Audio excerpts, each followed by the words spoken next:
Okay, so this is a tour of my custom-built main cabinet. And first, we're going to discuss a little bit of the geography of how a cabinet is built and the history behind this particular cabinet. And then we'll do some videos with some demonstrations of what it's capable of. For the time being, this is a repurposed Area 51 cabinet that I found on Craigslist. It's been completely altered in terms of the control panel. The old CRT monitor has been replaced with a flat screen, a 23-inch flat screen that fits right inside the original bezel.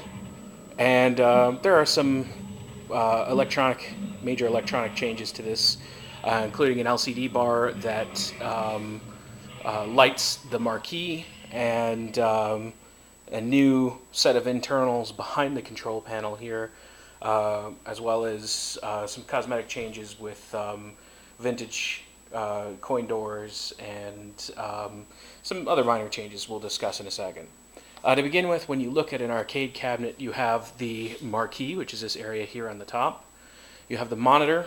The area around the monitor is called the bezel, and the bezel generally has instructions. In this case, we've created some printed instructions that explain how to use the system both in light gun mode and for users who want to play sort of the multicade aspects.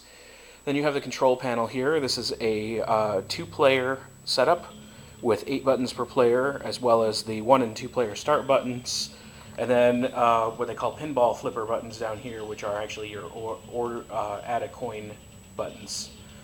Down here we have the non-functional coin mech door, and then the sort of storage door where you would retrieve coins if this was an operational machine for sale. Then we have the area here on the side where vinyl side art usually goes, and in this particular case, what we've done is we've gone ahead and added these, which are RV cup holders. So you're able to, for visitors who are playing games, to have a place to put their drink that's within convenient reach, and makes it for a lot more fun when you have company.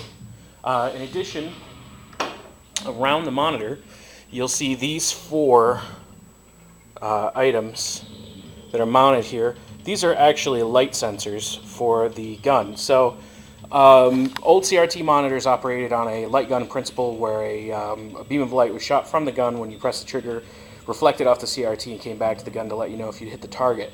This is no longer functional with an LCD, so we have a completely new setup that uses these positional awareness sensors, all 4 of them, and then it registers the input from the gun while you're playing. The system that we have here also has almost 2,000 games built into it, as well as being a pretty nice system with a brand new monitor and brand new control sticks and buttons.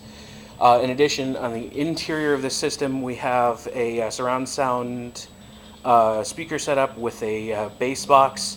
Right now that's all turned down so that you can hear my voice over the audio from the cabinet, but there are speaker ports up here under the grills here, and then there are some more speakers on the inside.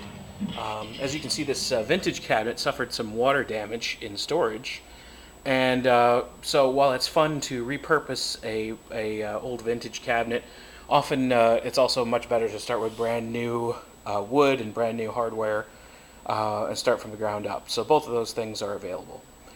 Just a second here, we're going to get set up and actually do some demonstrations.